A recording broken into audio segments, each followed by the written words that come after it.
Hi everyone, welcome to let's improve YouTube channel. আজকের এই ভিডিওটি তোমরা যারা 2024 সালে WBJER কাউন্সেলিংয়ে পার্টিসিপেট করতে চলেছো তাদের জন্য খুবই একটা গুরুত্বপূর্ণ ভিডিও। তার কারণ এখানে আজকে আমরা ডিসকাস করতে চলেছি WBJER কাউন্সেলিংয়ের ফ্লো চার্ট নিয়ে।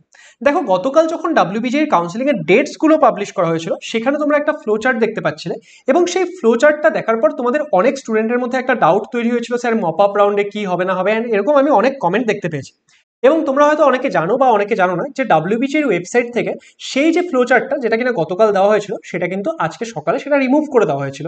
এবং এখন বর্তমানে WBJER ওয়েবসাইটে একটা নতুন ফ্লো চার্ট রিভাইজ করে পাবলিশ করা হয়েছে, এবং সেখানে কিন্তু তোমাদের যে ডাউটসগুলো ছিল সেই সমস্ত কিছু একদম ক্লিয়ারলি প্রত্যেকটা জিনিস বুঝিয়ে আমাদের ফ্লো চার্টটা প্রোভাইড করা হয়েছে।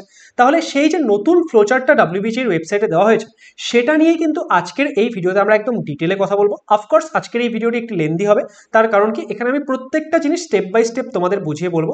তাহলে তোমরা যারা 2024 সালে WBJER কাউন্সেলিংয়ে পার্টিসিপেট করতে চলেছো অবশ্যই আজকের এই ভিডিও থেকে পুরো জিনিসটাকে বুঝে নেওয়ার চেষ্টা করবে, যাতে করে কি হয় তোমাদের WBJER কাউন্সেলিংয়ে কোনো প্রবলেম না হয়। আর কেউ যদি আমাদের চ্যানেলে নতুন হয়ে থাকো তাহলে আমাদের চ্যানেল লেটস ইমপ্রুভকে অবশ্যই সাবস্ক্রাইব করে নিও, তার কারণ এখানে আমি WBJER কাউন্সেলিং রিলেটেড এর পরেও যে বিভিন্ন বিষয়গুলো থাকবে প্রত্যেকটা জিনিস একদম স্টেপ বাই স্টেপ তোমাদের ভিডিও বানিয়ে বানিয়ে বুঝিয়ে দেবো, যাতে পুরো কাউন্সেলিং প্রক্রিয়ায় তোমাদের কোনো রকম প্রবলেম না হয়। তাহলে চলো স্টার্ট করা যাক।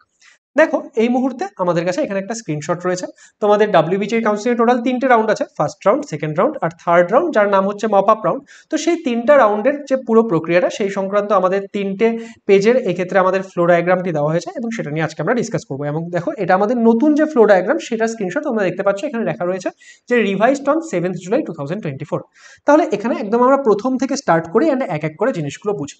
দেখো কি বলেছে, যে নট রেজিস্টার্ড নেভার কনসিডার্ড, যারা কিনা একদম রাউন্ড ওয়ানের শুরুতে রেজিস্টার করবে না তারা কিন্তু এই ক্ষেত্রে ফার্স্ট রাউন্ড সেকেন্ড রাউন্ড কোনোটার জন্যই তারা এই ক্ষেত্রে কনসিডার করা হবে না, যে ফার্স্ট রাউন্ড সেকেন্ড রাউন্ড, তাহলে সেটার মধ্যে কোনোটাতেই তারা পার্টিসিপেট করতে পারবে না। দ্যাট ইজ, তোমার যদি সেকেন্ড রাউন্ডেও পার্টিসিপেট করার হয় সেটা কিন্তু তোমাকে ফার্স্ট রাউন্ডের আগেই রেজিস্টার করতে হয়। মানে ফার্স্ট রাউন্ডের আগে একবার রেজিস্টার করা যায়, মপ আপ রাউন্ডের আগে একবার রেজিস্টার করা যায়। কেউ যদি ভাবে না আমি শুধু সেকেন্ড রাউন্ডে পার্টিসিপেট করবো, সেটা কিন্তু হয় না, সেকেন্ড রাউন্ডের সময় রেজিস্টার করা যায় না। তাহলে যখন কাউন্সিলিং স্টার্ট হচ্ছে তখন রেজিস্টার করে নেবে, ঠিক আছে। এবার কি বলছে, WBJER candidates and JEE mains candidates দুজনেই 500 টাকা ফিস দিয়ে এক্ষেত্রে তাদের রেজিস্ট্রেশন প্রক্রিয়া কমপ্লিট করবে। এবার রেজিস্ট্রেশন হয়ে গেল, রেজিস্ট্রেশনের পর কি করতে হবে, চয়েস ফিলিং করতে হবে। এবার চয়েস ফিলিং সংক্রান্ত আমি আলাদা একটা ভিডিও তৈরি করবো, সেখানে ডিটেলে কথা বলবো, কারণ একটা ভিডিওর মধ্যে তাহলে অনেক বড় হয়ে যাবে ভিডিওটি। ওকে, তাহলে আমরা চয়েস ফিলিং করবো আমরা রেজিস্ট্রেশনের পর আমরা চয়েস ফিলিং করছি, চয়েস ফিলিং এর পর আমরা কি করবো, চয়েস লকিং। মাথায় রাখবে, একবার যদি চয়েস লক করে দাও তাহলে কিন্তু তুমি চয়েসে আর কোনো মডিফিকেশন করতে পারবে না। তাহলে চয়েস ফিলিং করার সময় একদম প্রপারলি সমস্ত কিছু মডিফাই করে টরে নিয়ে প্রপারলি সাজিয়ে তারপরে কিন্তু চয়েস লক করবে। এবার চয়েস লক করার পর কি আসছে, আমাদের রাউন্ড ওয়ানের রেজাল্ট আসছে। এবার রাউন্ড ওয়ানের অ্যালটমেন্ট রেজাল্ট, সেখানে দুটো জিনিস হতে পারে, হয় তুমি কোনো একটা কলেজ পাবে দ্যাট ইজ অ্যালটেড, আর অথবা তুমি ফার্স্ট রাউন্ডে কোনো কলেজ পাবে না। এবার যারা ফার্স্ট রাউন্ডে কোনো কলেজ পাচ্ছে না তাদের এই মুহূর্তে আর কিচ্ছু করতে হবে না, তারা সিম্পলি সেকেন্ড রাউন্ডের জন্য অপেক্ষা করবে, রাউন্ড 2 এর জন্য অপেক্ষা করবে। যারা এখন একটা কলেজ পেলে ফার্স্ট রাউন্ডে তাদের কাজ শুরু হবে এখন। সবার প্রথমে তোমাকে সিট অ্যাকসেপ্টেন্স ফি পে করতে হবে। সেটা কত হয়, সেটা হয় হচ্ছে 5,000 টাকা। এবং এটা যদি কেউ পে না করে, দেখো নট পেড, তাহলে সে একদম কাউন্সিলিংয়ের বাইরে, সে কাউন্সিলিংয়ের আর কোনো রাউন্ডে পার্টিসিপেট করতে পারবে না। তাহলে যদি তুমি সিট পাচ্ছ তোমাকে সিট অ্যাকসেপ্টেন্স ফি 5,000 টাকা পে করতেই হবে, এটা অনলাইনে পেমেন্ট করতে হয়। এবং এটা পেমেন্ট করার পরেই তুমি কি তোমার যে সিট অ্যালটমেন্ট লেটারটা সেটা ডাউনলোড করতে পারবে, এবং সেই সিট অ্যালটমেন্ট লেটার তুমি যখন কলেজে যাবে ভেরিফিকেশনের জন্য তখন লাগবে। ওকে, তাহলে তুমি সিট অ্যাকসেপ্টেন্স ফি পে করে দেবে, তারপর তোমার সিট অ্যালটমেন্ট লেটারটাকে ডাউনলোড করে নেবে। ওকে, তাহলে যারা সিট অ্যাকসেপ্টেন্স ফি পে করেছে তাদেরকে এবার কি করতে হবে, যেই কলেজটা তোমার এসছে ফার্স্ট রাউন্ডে সেই কলেজেই যেতে হবে তোমাকে ফিজিক্যাল ভেরিফিকেশন বা ডকুমেন্ট ভেরিফিকেশনের জন্য। এবার এই যে ডকুমেন্ট ভেরিফিকেশনের জন্য যখন তুমি যাচ্ছ, ধরে নাও যে তোমার বাড়ি কোথায়, তোমার বাড়ি ধরো কলকাতায়, অ্যান্ড তোমার সিট কোথায় আসলো, তোমার সিট ধরো আসলো জলপাইগুড়িতে। তাহলে তোমাকে কিন্তু জলপাইগুড়িতে যে কলেজে এসছে, জলপাইগুড়ি গভর্নমেন্ট ইঞ্জিনিয়ারিং কলেজ, সেখানে যদি তোমার সিট আসে তাহলে তোমাকে সেখানে গিয়ে কিন্তু ফিজিক্যাল ভেরিফিকেশন করাতে হবে বা ডকুমেন্ট ভেরিফিকেশন করাতে হবে, এবং তোমাকে এই ডকুমেন্ট ভেরিফিকেশনে যেতেই হবে। যদি তুমি না যাও তাহলে দেখো বলাই রয়েছে যে যারা যারা ডকুমেন্ট ভেরিফিকেশনে যাবে না তারা কাউন্সিলিং এর বাইরে। ওকে, তাহলে এই হয়ে যাচ্ছে আমাদের কেস। তাহলে তোমার যেই কলেজটা আসছে সেখানে তোমাকে ডকুমেন্ট ভেরিফিকেশনে যেতে হবে। তো আমি ধরে নিচ্ছি সাধারণত সবাই তোমরা ডকুমেন্ট ভেরিফিকেশনে যাবে, আর যারা যাচ্ছে না তারা কি এক্ষেত্রে কাউন্সিলিং এর বাইরে। এবার তুমি যখন ডকুমেন্ট ভেরিফিকেশনে গেলে তখন তোমার সঙ্গে 3টে কেস হতে পারে। সবার প্রথমে বোঝো, 1 নম্বর হতে পারে নট এলিজেবল, হয়তো তুমি এই ক্ষেত্রে ইঞ্জিনিয়ারিং কলেজগুলো চয়েস ফিলিং করেছো, কিন্তু দেখা যাচ্ছে তুমি ক্লাস 12 ম্যাথমেটিক্সে পাস করোনি, তাহলে সেই ক্ষেত্রেও তুমি ইঞ্জিনিয়ারিং এর জন্য এলিজিবল নয়। তাহলে তুমি যদি নট এলিজিবল বেরোলে, তাহলে সেই ক্ষেত্রে কি, সেই ক্ষেত্রে তুমি কাউন্সিলিং এর বাইরে চলে যাবে। ওকে, দ্যাট ইজ তুমি এক্সিট হয়ে যাবে এই ক্ষেত্রে। এবার ধরো তুমি ডকুমেন্ট ভেরিফিকেশনে গেলে, কিন্তু তোমার ডকুমেন্টগুলো ঠিকঠাক ছিল না। তুমি ধরো নাও তুমি কাউন্সিলিং এর সময় বলেছো তুমি এসসি ক্যাটাগরি স্টুডেন্ট, কিন্তু তুমি কাউন্সিলিং এর সময় কি তোমার এসসি সার্টিফিকেট সেটা শো করতে পারলে না, তাহলে সেই ক্ষেত্রে তোমার ডকুমেন্ট ভেরিফিকেশন ক্যান্সেল হয়ে যাবে। অ্যান্ড তুমি সেকেন্ড রাউন্ডে যদি কোনো কলেজ পাও, তার জন্য তোমাকে অপেক্ষা করতে হবে। দ্যাট ইজ তোমার ফার্স্ট রাউন্ডের যে সিটটা সেটা ক্যান্সেল হয়ে যাবে, অ্যান্ড তোমাকে সেকেন্ড রাউন্ডের কাউন্সিলিং এর রেজাল্টের জন্য অপেক্ষা করতে হবে। তাহলে মাথায় রাখবে যে আমাদের যে বিভিন্ন ডকুমেন্টগুলো প্রয়োজন, সেটা কিন্তু অবশ্যই খুব ভালো করে তৈরি করে সবাই নিয়ে যাবে। কারণ তুমি যদি কলেজ পেলে ডকুমেন্ট ভেরিফিকেশনে গেলে, ডকুমেন্টস না থাকলে তোমার সেই কলেজটা গেল। ওকে, আচ্ছা এবার দেখো যে তুমি কি করেছো, তুমি ডকুমেন্ট ভেরিফিকেশনে গেছো অ্যান্ড তোমার ডকুমেন্ট সাকসেসফুলি অ্যাকসেপ্টেড, যে তোমার সমস্ত ডকুমেন্ট ঠিক ছিল, তোমার ডকুমেন্ট সাকসেসফুলি অ্যাকসেপ্টেড। এবার তুমি যদি ফার্স্ট চয়েস পেয়ে থাকো, দেখো কি হচ্ছে, তুমি ধরো এখানে বিভিন্ন চয়েসগুলো দিয়েছো, তার মধ্যে থেকে তুমি যদি ফার্স্ট চয়েসটা পেয়ে থাকো, তাহলে সেই ক্ষেত্রে কি, সেই ক্ষেত্রে তোমাকে পিআই রিপোর্টিং মানে কি অ্যাডমিশন নেওয়া। ওকে, যে তোমাকে এই ক্ষেত্রে তাহলে অ্যাডমিশন প্রক্রিয়া কমপ্লিট করতে হবে। তুমি যদি একদম তোমার ফার্স্ট চয়েসটা পেয়ে গিয়ে থাকো, তাহলে তোমাকে অ্যাডমিশন প্রক্রিয়া কমপ্লিট করতে হবে। এবার যারা কিনা অ্যাডমিশন করবে না, তারা কাউন্সিলিং এর বাইরে, কারণ তোমার ফার্স্ট চয়েস মানে কি হাইয়েস্ট প্রায়োরিটি চয়েস। এবার তুমি সেটা পেয়েও যদি ভর্তি না হও, তাহলে তুমি আর কোথায় ভর্তি হবে, তাই না? তো সেই জন্য সে যদি ভর্তি না হয়, সে কাউন্সিলিং প্রক্রিয়ার বাইরে। এবার ধরো সে ভর্তি হয়ে গেল, তাহলে কি সে সেই ইনস্টিটিউটটায় জয়েন করে গেল এবং সে সেখানে পড়াশোনা কন্টিনিউ করবে। ওকে, আচ্ছা এবার ধরো না তুমি ফার্স্ট চয়েস পাওনি, তুমি পেয়েছো কি, তুমি ধরো পেয়েছো হয় সেকেন্ড চয়েস বা থার্ড চয়েস বা ফোর্থ চয়েস বা ফিফথ চয়েস বা সিক্স চয়েস, যে কোনো ফার্স্ট বাদ দিয়ে অন্য কোনো একটা চয়েস পেয়েছো। তাহলে কি তুমি যদি সেকেন্ড চয়েসও পেয়ে থাকো, তোমার হাইয়েস্ট প্রায়োরিটিতে 1 নাম্বারটা, তাহলে তুমি ট্রাই করতে পারো যে তুমি ওপরে যাবে, তাই না? তাহলে যারা কিনা সেকেন্ড পেয়েছে বা থার্ড পেয়েছে বা ফোর্থ পেয়েছে, আমি ধরে নিলাম যে কোনো একটা স্টুডেন্ট ফোর্থ সিটটা পেয়েছে, ফোর্থ যে ওর চয়েসে ছিল সেই চয়েসটা পেয়েছে, তাহলে সেই ক্ষেত্রে তার কাছে দুটো অপশন থাকতে পারে। সে কি করতে পারে, সে এই যে 4 নাম্বার চয়েসটা পেয়েছে, ও হতে পারে যে 4 নাম্বার চয়েসেই ভর্তি হয়ে গেল, অথবা কি ও ট্রাই করে দেখতে পারে যে আমি যদি ওপরের গুলো পাই, তাই না? তাহলে এই ক্ষেত্রে কি হচ্ছে, যে তুমি যদি সেকেন্ড বা থার্ড বা ফোর্থ কোনো চয়েস পাচ্ছ, তাহলে তোমার কাছে দুটো অপশন, তুমি হয় আপগ্রেড করতে পারো, আবার আপগ্রেড নাও করতে পারো, ইয়েস অ্যান্ড নো। আপগ্রেড কারা করবে না, যারা কিনা চায় এই কলেজেই ভর্তি হয়ে যাব, তারা নো আপগ্রেডেশন ফর্ম জমা দেবে, সেই কলেজে ভর্তি প্রক্রিয়া কমপ্লিট করবে অ্যান্ড তারা এই ক্ষেত্রে পড়াশোনা কন্টিনিউ করবে। বাই দ্য ওয়ে, কেউ যদি নো আপগ্রেডেশন ফর্ম জমা দিচ্ছে অ্যান্ড ভর্তি হচ্ছে না, তাহলে সে কিন্তু কাউন্সিলিং এর বাইরে। ওকে, আচ্ছা এবার ধরো না তুমি কি চাচ্ছ, তুমি আপগ্রেডেশন করতে চাও, তাহলে তুমি ইএস আপগ্রেডেশন ফর্ম জমা দেবে অ্যান্ড রাউন্ড 2 এর রেজাল্টের জন্য অপেক্ষা করবে। স্যার এই ইএস upgradation form, no upgradation form সেটা কোথায় জমা দেবো? তুমি যেখানে ফিজিক্যাল ভেরিফিকেশন করাতে গেছো, সেই কলেজেই তো তোমার অ্যালটমেন্ট এসেছিল, তাহলে তোমাকে কিন্তু এই যে ডকুমেন্টগুলো, এটাও সেই কলেজেই জমা দিতে হবে। ঠিক আছে, তাহলে এটা আই থিঙ্ক সবার কাছে ক্লিয়ার যে ফার্স্ট রাউন্ডে আমরা কি করছি না করছি। এবার আমরা যাচ্ছি রাউন্ড নাম্বার 2 তে। রাউন্ড নাম্বার 2 তে কারা কারা এলিজিবল? দেখো রাউন্ড 2 এর সময় কিন্তু নতুন করে রেজিস্ট্রেশন করা যায় না। যারা কিনা রাউন্ড 1 এ রেজিস্ট্রেশন করেছিল বাট রাউন্ড 1 এ কোনো কলেজ পায়নি, তারা এলিজিবল। যাদের কিনা ডকুমেন্ট ভেরিফিকেশনের সময় ক্যান্সেল হয়ে গেছিল, তারা এলিজিবল। যারা কিনা এক্ষেত্রে আপগ্রেডেশনের জন্য গিয়েছিল, তারা এলিজিবল। ওকে, তাহলে এই 3 রকমের স্টুডেন্ট রাউন্ড 2 এর জন্য এলিজিবল। রাউন্ড 2 এর ধরো আমাদের রেজাল্ট বের হচ্ছে। ওকে, এবার সেই রেজাল্টে কি হতে পারে, তুমি নতুন বা ফার্স্ট টাইমের জন্য, যারা কিনা রাউন্ড 1 এ কোনো কি অ্যালটমেন্ট পায়নি, প্রথমবারের জন্য অ্যালটমেন্ট পেলো, দ্যাট ইজ ফ্রেশ অ্যালটমেন্ট পেলো, তাদের সবার প্রথম কাজ কি, সিট অ্যাকসেপ্টেন্স ফি পে করা। যদি সিট অ্যাকসেপ্টেন্স ফি পে না করে, তাহলে কাউন্সিলিং এর বাইরে। এবার সিট অ্যাকসেপ্টেন্স ফি পে করলো, তারপর কি তাকে ডকুমেন্ট ভেরিফিকেশন করতে হবে। যদি ডকুমেন্ট ভেরিফিকেশনে না যায়, কাউন্সিলিং এর বাইরে। যদি ডকুমেন্ট ভেরিফিকেশনে ক্যান্সেল হয়ে যায়, তাহলে সে মপ আপ রাউন্ডে পার্টিসিপেট করতে পারবে, কিন্তু দেখো দুটোর ডিফারেন্স, যে আগের বার কি ছিল, তুমি ডিরেক্টলি রাউন্ড 2 তে চলে গেলে যদি তোমার ডকুমেন্ট ভেরিফিকেশন ক্যান্সেল হয়েছিল, কিন্তু এখানে কি লেখা আছে, এলিজিবল ফর মপ আপ, তুমি কিন্তু ডিরেক্টলি মপ আপে যাচ্ছ না। তার কারণ কি, মপ আপে পার্টিসিপেট করা তোমার চয়েস।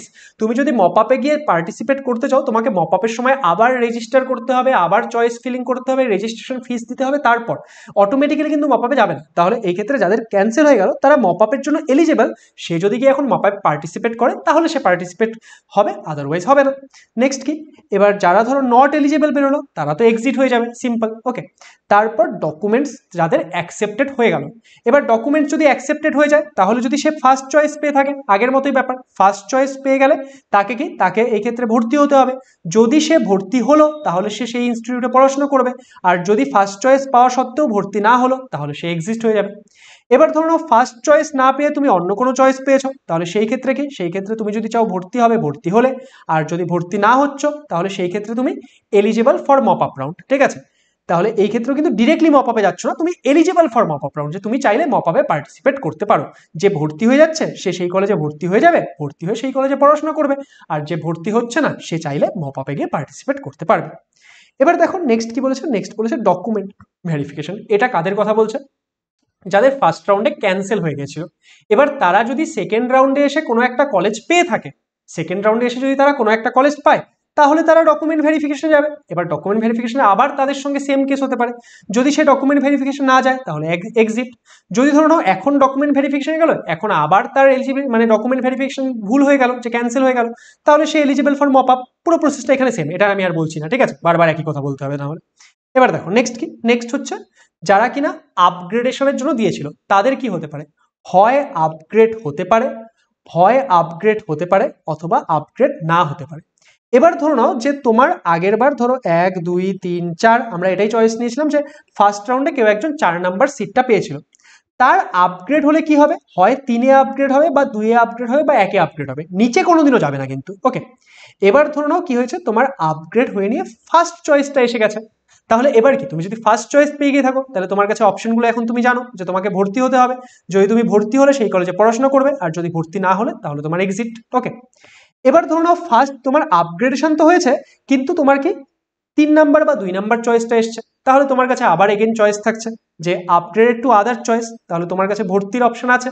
যদি তুমি এই ক্ষেত্রে ভর্তি হচ্ছ তাহলে সেই ক্ষেত্রে কি, সেই ক্ষেত্রে তুমি সেই কলেজে পড়াশোনা করছো, আর যদি ভর্তি না হচ্ছ তাহলে তুমি এলিজিবল ফর মপ আপ, তুমি চাইলে মপ আপে পার্টিসিপেট করতে পারো। ওকে, আচ্ছা, এবার যাদের ধরো নাও আপগ্রেড হয়নি, মানে ধরো নাও 1 2 3 4 4 নাম্বার চয়েসটাই আছে, আপগ্রেড হয়নি, তাহলে তারা কি, তারা চাইলে সেই সিটটায় ভর্তি হতে পারে, যদি ভর্তি হয়ে গেল তাহলে সেই সিটে পড়াশোনা করবে সেই কলেজে, আর যদি ভর্তি না হলো তাহলে এলিজিবল ফর মপ আপ, তাহলে এটা হয়ে গেল আমাদের সেকেন্ড রাউন্ড। ওকে, এবার আমরা কথা বলছি আমাদের round 3, that is mop up round নিয়ে। মপ আপ রাউন্ডের ডিটেলসে যাওয়ার আগে আমি তোমাদের একটা কথা বলতে চাই, যে তোমরা এমন অনেকে রয়েছো যাদের WBJEE 2024-এর পরীক্ষা খুব একটা ভালো হয়নি, বা এক্সপেক্টেড র্যাঙ্ক করতে পারোনি, অ্যান্ড 2025 সালে WBJEE-র জন্য প্রিপারেশন করতে চাইছো।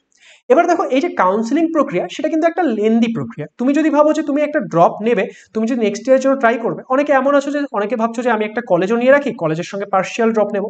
সে তুমি যেটাই হও না কেন, তুমি যদি ড্রপ নেবে ভাবছো, সেটা ফুল ড্রপ নাও বা পার্শিয়াল ড্রপ নাও, তোমার কিন্তু পড়াশোনা যত তাড়াতাড়ি সম্ভব স্টার্ট করতে হবে। কারণ তুমি যদি কাউন্সিলিং শেষ অবধি অপেক্ষা করো, তোমাদের কাউন্সিলিং মোটামুটি 1 মাস সম্পূর্ণ পরীক্ষা মানে প্রক্রিয়া একটা, তাহলে সেই ক্ষেত্রেও তোমার 1 মাস সময় যাবে। তাহলে যারা যারা ভাবছো যে WBJEE 2025-এর প্রিপারেশন করবে, তাদের জন্য লেটস ইমপ্রুভের থেকে আমরা একটা নতুন ব্যাচ এনেছি, তার নাম হচ্ছে অ্যাচিভার্স ব্যাচ। এই ব্যাচে তোমরা কি কি পাচ্ছ সেগুলো এখানে লেখা রয়েছে, এর সাথে তোমরা ডিপিপিজও পাবে, সেটা এখানে মেনশন করা নেই, ডিপিপিজও তোমরা পেয়ে যাবে। তো এই ব্যাচের ক্লাসেস জাস্ট 1 জুলাই থেকে স্টার্ট হয়েছে, দ্যাট ইজ জাস্ট 1 সপ্তাহ মতো ক্লাসেস হয়েছে, এবং এখানে আমরা তোমাদের যে সিলেবাস সেটা জানুয়ারি 31, 2025-এর মধ্যে কমপ্লিট করে দেবো, যাতে তোমরা WBJEE-র আগে বেশ কিছু 2-3 মাস মতো সময় রিভিশন প্র্যাকটিস এগুলোর জন্য পেয়ে যাও। এখানে তোমাদের মক টেস্ট, তারপর হচ্ছে DPP, live classes, practice session, previous year question, সমস্ত কিছু করানো হবে। ওকে, তাহলে যারা যারা চাইছো যে আমাদের সাথে WBJEE 2025-এর প্রিপারেশন করবে, তোমরা কিন্তু আমাদের অ্যাচিভার্স ব্যাচে জয়েন করতে পারো। তার জন্য তোমরা প্লে স্টোর থেকেই আমাদের লেটস ইমপ্রুভ অ্যাপটাকে ডাউনলোড করে নিতে পারো, বা তোমরা আমাদের ওয়েবসাইট letsimprove.in ভিজিট করে সেখান থেকেও ক্লাসেস করতে পারো। এই ব্যাচের যে অ্যাকচুয়াল ফিস সেটা হচ্ছে 3499 টাকা, কিন্তু এই মুহূর্তে একটা অফার চলছে এই ব্যাচে, যে তোমরা 2799 টাকায় এই ব্যাচের সমস্ত অফারিংস পেয়ে যাবে। অ্যান্ড ওয়েস্ট বেঙ্গলে one of the best course আমরা তোমাদের প্রোভাইড করবো, তার সেটাও কি, সেটাও মোস্ট অ্যাফোর্ডেবল একটা প্রাইসে। তাহলে যাদের যাদের টার্গেট রয়েছে যে 2025 সালের জন্য আরেকবার পরীক্ষা দেবে, তোমরা কিন্তু আমাদের এই ব্যাচটাতে এনরোল করতে পারো। এছাড়াও এখানে আরও একটা কথা বলে রাখি, তোমরা এমন অনেকে থাকবে যারা কিনা এই বছর WBJEE কাউন্সিলিংয়ের মাধ্যমে ইঞ্জিনিয়ারিং কলেজে ভর্তি হয়ে যাবে। এবার সেই কাউন্সিলিংয়ের মাধ্যমে যখন তোমরা ভর্তি হয়ে যাচ্ছ, তোমাদের ফার্স্ট ইয়ারে একটা সাবজেক্ট পড়তে হবে, সেটা হচ্ছে সি প্রোগ্রামিং। এবার সি প্রোগ্রামিংয়ে অনেক স্টুডেন্টের অনেক সময় প্রবলেম হয়, তো সেই সি প্রোগ্রামিং রিলেটেড একটা কোর্স আমাদের অ্যাপের মধ্যে রয়েছে, বেসিক্স অফ সি প্রোগ্রামিং। তোমরা চাইলে সেই কোর্সটিতে এনরোল করতে পারো, সেখান থেকে তোমরা কিন্তু সি প্রোগ্রামিং খুব ভালোভাবে শিখে যেতে পারবে। তাহলে কি হবে, কলেজ যাওয়ার আগে যে এখন তোমাদের হাতে 1.5-2 মাস মতো সময় রয়েছে, সেই সময়ে কিন্তু তোমরা সি প্রোগ্রামিংটাকে ভালো করে শিখে যেতে পারবে। ওকে, তাহলে চলো এবার আমরা আমাদের রাউন্ড 3-এর যে ফ্লোচার্টটা রয়েছে সেটা নিয়ে কথা বলি, এবং এটা দেখো, এটা আমাদের আপডেটেড যে ফ্লোচার্টটা WBJEE ওয়েবসাইটে দেওয়া রয়েছে সেটা। ওকে, এবার দেখো রাউন্ড 3-এর জন্য কারা কারা এলিজিবল। যে সকল ক্যান্ডিডেটরা রাউন্ড 1 অ্যান্ড রাউন্ড 2-তে পার্টিসিপেট করেছিল, এবার তাদের মধ্যে থেকে যারা ধরো কোনো একটা সিট অ্যালটমেন্ট পেয়েছিল কিন্তু তারা সেখানে ভর্তি হয়নি, হ্যাঁ এবার যাদের এক্সিট হয়ে গেছে তাদের কথা আলাদা, ঠিক আছে, কিন্তু যাদের এক্সিট হয়নি কিন্তু যারা কিনা ভর্তি হয়নি, ফার্স্ট রাউন্ড বা সেকেন্ড রাউন্ডে ভর্তি হয়নি, তারা কি, তারা এই ক্ষেত্রে মপ আপের জন্য এলিজিবল। যারা কিনা ফার্স্ট রাউন্ড বা সেকেন্ড রাউন্ডে কোনো কলেজ পায়নি তারাও এই ক্ষেত্রে মপ আপের জন্য এলিজিবল। আর যারা কিনা রাউন্ড 1-এর শুরুতে রেজিস্ট্রেশন করেনি তারাও চাইলে এখন মপ আপের জন্য রেজিস্ট্রেশন করে মপ আপে পার্টিসিপেট করতে পারে। তাহলে কারা এলিজিবল সেটা তো বুঝে গেলে। তাহলে এই ক্ষেত্রে এবার ফার্স্ট স্টেপ কি, তোমাকে মপ আপ রাউন্ডের জন্য কি করতে হবে, রেজিস্ট্রেশন করতে হবে, রেজিস্ট্রেশন ফিস দিতে হবে এবং চয়েস ফিলিং করতে হবে। এবার দেখো বলেই দিয়েছে মপ আপ রাউন্ড অপশনাল, তোমার চাইলে তুমি পার্টিসিপেট করতে পারো, না চাইলে পার্টিসিপেট করবে না। এবার নেক্সট কি আসছে, তুমি মপ আপে রেজিস্ট্রেশন করে দিলে, রেজিস্ট্রেশন ফিস দিয়ে দিলে, চয়েস ফিলিং করে দিলে, চয়েস লক করে দিলে, সমস্ত কিছু করে দিলে, তাহলে এবার আসবে হচ্ছে মপ আপ রাউন্ডের রেজাল্ট। এবার মপ আপ রাউন্ডের রেজাল্ট যখন আসছে তখন দেখো কি হতে পারে, তখন তোমার সঙ্গে দুটো কেস হতে পারে। একটা হচ্ছে তুমি ফার্স্ট টাইম মপ আপ রাউন্ডে এসে অ্যালটমেন্ট পেলে, যে তুমি রাউন্ড 1 বা রাউন্ড 2 কোথাও কোনো অ্যালটমেন্ট পাওনি, ফার্স্ট টাইমের জন্য মপ আপ রাউন্ডে এসে, সরি এটা নিউ অ্যালটমেন্ট মানে সেটা বোঝাতে চাইনি, নিউ অ্যালটমেন্ট মানে ওরা অন্য একটা জিনিস বোঝাতে, ফার্স্ট টাইমের জন্য এটা, যে তুমি ফ্রেশ অ্যালটমেন্ট পেলে, যে তুমি ফার্স্ট টাইমের জন্য একটা অ্যালটমেন্ট পেলে, ওকে। তাহলে সেই ফার্স্ট টাইমের জন্য যদি অ্যালটমেন্ট পাও তাহলে তোমাকে কি করতে হবে, সিট অ্যাকসেপ্টেন্স ফি দিতে হবে, কারণ তুমি তো এখনো সিট অ্যাকসেপ্টেন্স ফি দাওনি। দেখো সিট অ্যাকসেপ্টেন্স ফি একবারই দিতে হয়, তাহলে তুমি যেহেতু ফার্স্ট টাইমের জন্য অ্যালটমেন্ট পেলে, তুমি তো আগে সিট অ্যাকসেপ্টেন্স ফি দাওনি, তাহলে এখন তোমাকে দিতে হবে। এবার তুমি সিট অ্যাকসেপ্টেন্স ফি পে করলে, ওকে। এবার যারা ধরো সিট অ্যাকসেপ্টেন্স ফি পে করবে না তাদের এক্সিট হয়ে যাবে, আর যারা ধরো সিট অ্যাকসেপ্টেন্স ফি এই ক্ষেত্রে পে করলো, এবার পে করার পর কি তাদেরকে ডকুমেন্ট ভেরিফিকেশনের জন্য যেতে হবে। এবার যদি ডকুমেন্ট ভেরিফিকেশনে কেউ না যায় তাহলে ক্যান্সেল হয়ে যাবে, মানে এক্সিট হয়ে যাবে। এবার ডকুমেন্ট ভেরিফিকেশনে গেলে কিন্তু ডকুমেন্ট ভেরিফিকেশনে ক্যান্সেল হয়ে গেল, তাহলেও এক্সিট। আগের দুইবার কি হচ্ছিল, যে তোমার যদি ডকুমেন্ট ভেরিফিকেশনে ক্যান্সেল হয়ে যাচ্ছিল তুমি নেক্সট রাউন্ডের জন্য এলিজিবল থাকছিলে, কিন্তু মপ আপই তো লাস্ট রাউন্ড, তাহলে এরপরে তো কোনো রাউন্ড নেই, তাহলে তোমার ডকুমেন্ট ভেরিফিকেশন যদি ক্যান্সেল হয়ে যায় তাহলে তোমার এক্সিট হয়ে যাবে, ওকে। এবার ধরো তোমার ডকুমেন্ট কি, ডকুমেন্ট অ্যাকসেপ্টেড হয়ে গেল। এবার ডকুমেন্ট যদি তোমার অ্যাকসেপ্টেড হয়ে যায় তাহলে সেই ক্ষেত্রে কি তোমাকে ভর্তির জন্য যেতে হবে। তুমি যদি ভর্তি হয়ে গেলে তাহলে তুমি সেই ইনস্টিটিউটে পড়াশোনা করবে, আর যদি তুমি ভর্তি না হলে তাহলে সেই ক্ষেত্রে কি, সেই ক্ষেত্রে তুমি এক্সিট হয়ে যাবে। এবার দেখো যারা কিনা আগের রাউন্ডে, ফার্স্ট রাউন্ডে বা সেকেন্ড রাউন্ডে কোনো একটা কলেজ পেয়েছিল কিন্তু ভর্তি হয়নি, তারা যদি এই ক্ষেত্রে এসে নতুন একটা অ্যালটমেন্ট পায় তাহলে তাদেরকে কি করতে হবে, তাহলে তাদেরকে এই ক্ষেত্রে রিপোর্ট করতে হবে। যে নতুন যদি কোনো কলেজ পেয়ে থাকো তোমাকে সেই নতুন যে কলেজটা পেয়েছো সেখানে রিপোর্ট করতে হবে ভর্তির জন্য। যদি তুমি ভর্তি হলে তাহলে তুমি সেই কলেজে পড়াশোনা করবে, আর যদি তুমি ভর্তি না হলে সেই ক্ষেত্রে কি তোমার এক্সিট হয়ে যাবে। কালকের যে এই ক্ষেত্রে ডায়াগ্রামটা দেওয়া ছিল সেখানে কি বলা ছিল, যে ধরে নাও তুমি এই ক্ষেত্রে ধরে নাও কোনো একটা নতুন কলেজ পেলে না, মপ আপ রাউন্ডে তুমি তো ভর্তি না হয়ে নিয়ে এখানে এসছো, তাই না? তুমি যদি ভর্তি না হয়ে নিয়ে এখানে এসছো, যারা এই যে নিউ অ্যালটমেন্টের কথাটা বলেছে, যারা রাউন্ড 1 বা রাউন্ড 2-তে কোনো একটা কলেজ পেয়েছো তাদের মধ্যে যারা ভর্তি হয়ে গেছে তারা তো মপ আপে বসতেই পারবে না। এবার যারা এখানে পার্টিসিপেট করছো তারা নিশ্চয়ই ভর্তি না হয়ে এসছো। এবার কালকের যে ফ্লো ডায়াগ্রামটা দেওয়া ছিল সেখানে কি বলা ছিল, যে যারা ভর্তি না হয়ে আসছো তারা যদি নতুন কোনো কলেজ না পাও তোমরা গিয়ে আগের কলেজটায় ভর্তি হতে পারো, সেটা কিন্তু অ্যাকচুয়ালি হচ্ছে না। তাহলে এখানে কি বলেছে, যে তুমি যদি নতুন কলেজ পাচ্ছ তাহলে সেই ক্ষেত্রে কি তুমি ভর্তি হবে, আর যদি তুমি নতুন কলেজ পেয়ে ভর্তি না হচ্ছ তাহলে সেই ক্ষেত্রে তোমার এক্সিট হয়ে যাবে। আর যারা কোনো কলেজ পাচ্ছে না তাদের এই ক্ষেত্রে আর কিছু করার নেই, ওকে। তাহলে এই হচ্ছে আমাদের পুরো কাউন্সিলিং এর প্রসেস। আই হোপ যে সবার কাছে পুরো ক্লিয়ার হয়েছে।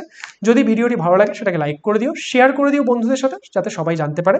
তোমাদের কোনো কোয়ারি থাকলে সেটা কমেন্ট করে জানিও, অ্যান্ড আপকামিং ভিডিওগুলো দেখার জন্য আমাদের চ্যানেল লেটস ইমপ্রুভকে সাবস্ক্রাইব করে নিও। Thank you so much.